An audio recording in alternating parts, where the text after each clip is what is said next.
स्वामी जी महाराज से अर्ज करनी होती थी तो वे बुक्की जी के जरिए ही दरियाफ्त कर लिया करते थे। यानी बुक्की जी अभ्यास के समय स्वामी जी महाराज को प्रगट कर हम कलाम हुआ करती थी।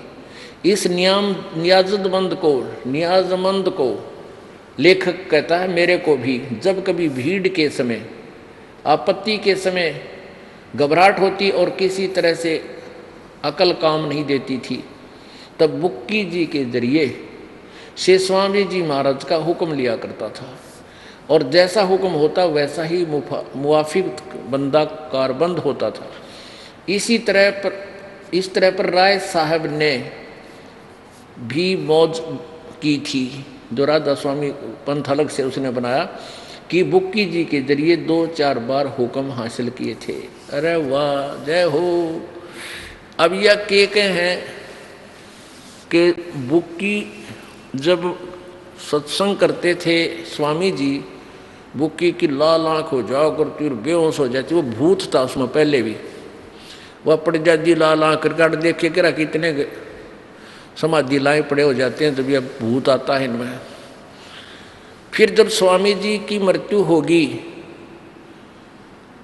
तो वह बेहोश पड़ी रही, वो भूत बनकर उस समय आ बढ़िया उल्टाए। अब क्या कहता है ये लेखक, स्वामी जी का छोटा भाई, ये क्या कहता प्रताप सिंह जी के 1.5 महीने तक तो वो ऐसे ही बेहोश सी पड़ी रहती थी। 1.5 महीने के बाद उसके अंदर वो भूत बोलने लग गया, स्वामी जी, शिवदयाल जी। और बुक्की उसी तरह जो पहले वो स्वामी जी हुक्का पिया करता, रोटी खाया करता, इसी तरह खाना बनावा डेली और उस पलंग में बिछा का हुआ जिस पर वो विश्राम किया करते थे और उसका ऊपर बैठ गए बुक्की और हुक्का पीवे और वो माल खावा जो वो खाया करता था। कहते हैं जैसे पहले स्वामी जी सब सेवा ग्रहण करते थे उसी प्रकार बुक्की के जरिए से वो ग्रहण करने लगे। ये देखिए फिर पढ़िएगा। 1.5 महीना तक यही हाल रहा, सबको खौफ हुआ कि इसकी देह छूट जाएगी। तब स्वामी जी को इनके दर्शन दिए स्वामी जी ने और फरमाया कि जिस तरह तुम सेवा पेशतर किया करती थी उसी तरह से करो। फिर उसी रोज से बुक्की जी भोग भी तैयार करती और मेरे पन्नी गली के मकान पर पहले दस्तूर के माफिक पलंग बिछाती और वो कब्रती और वो पलंग अभी तक बिछा रहता है। गरज की जिस तरह से पेशतर सेवा किया करती थी उसी तरह कुल काम करने लगी और स्वामी जी महाराज उनको ध्यान के समय प्रगट दर्शन देते थे और कुल सेवा उसी तरह कबूल करते थे जैसे अंतर्धान होने से पहले करते थे। यानी हुक्का भी पाड़ा करते और भाई वो माड़ भी खाते थे, रोटी और बुक्की खाया करती। एक भगत ने बताया कि मेरा चाचा 15, 20, 25 वर्ष तक राधा स्वामी पंथ से संबंधित था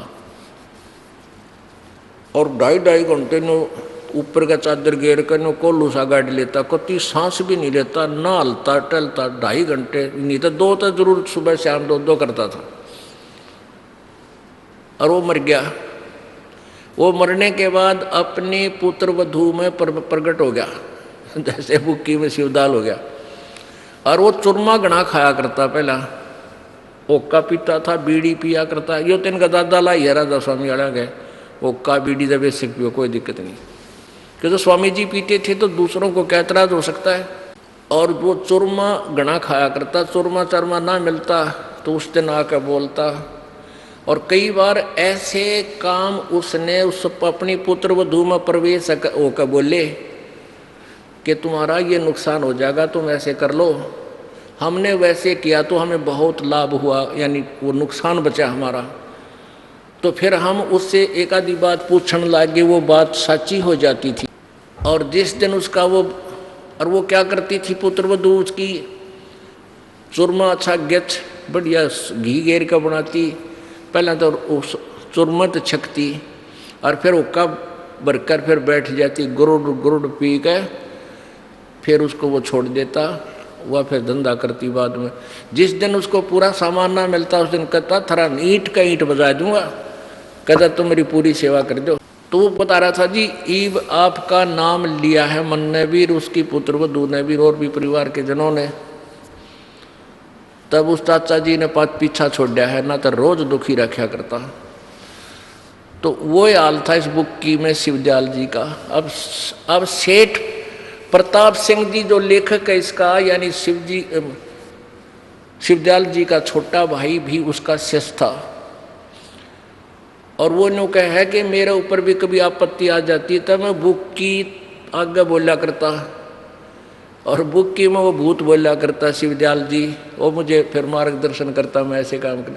वो शिवदयाल जी तेरे में क्यों ना आया भाई, तू तो उसका भाई भी था और भगत भी था, वो तेरे से ना बोला कदे।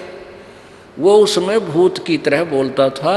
और कहते हैं जब तक बुक की मरी नहीं तब तक उसमें रहा। वो भूत उससे गिले ले गया उसने अपनी भगतनी ने। अब परमात्मा की वाणी वो सत्य हुई। सतगुरु पुरुष कबीर हैं चारों युग परवान, और ये झूठे गुरुआ मर गए हो गए भूत शमशान। ये अपने कबीर जी के बारे में, परमेश्वर के बारे में तो चारों युगों का प्रमाण है कि सतयुग में इस नाम से आए, त्रेता में इस नाम से, द्वापर में इस नाम से, कलयुग में इस नाम से।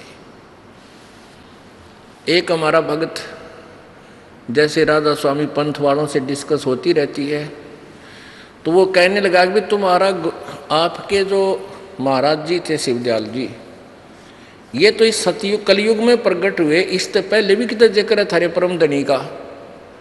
हक ना पाए अगत कोई ना, फिर बताओ युद्ध दुरते क्यों करा गया आप। और परमेश्वर जी का चारों युगों में प्रमाण है कि चारों युगों में आकर उन्होंने मार्गदर्शन किया।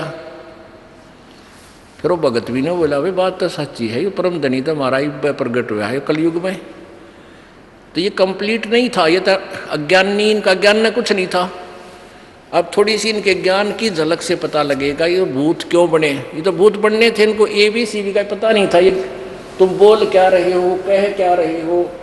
ये देखिएगा सार वचन वार्तिक, ये 2 मिनट में इसका सारा क्लियर हो जाएगा स्वामी जी परम धनी का क्या ज्ञान था। सार वचन वार्तिक राधा स्वामी, सारवचन राधा स्वामी वार्तिक, हजूर स्वामी जी महाराज, राधा स्वामी सत्संग व्यास। प्रकाशक हैं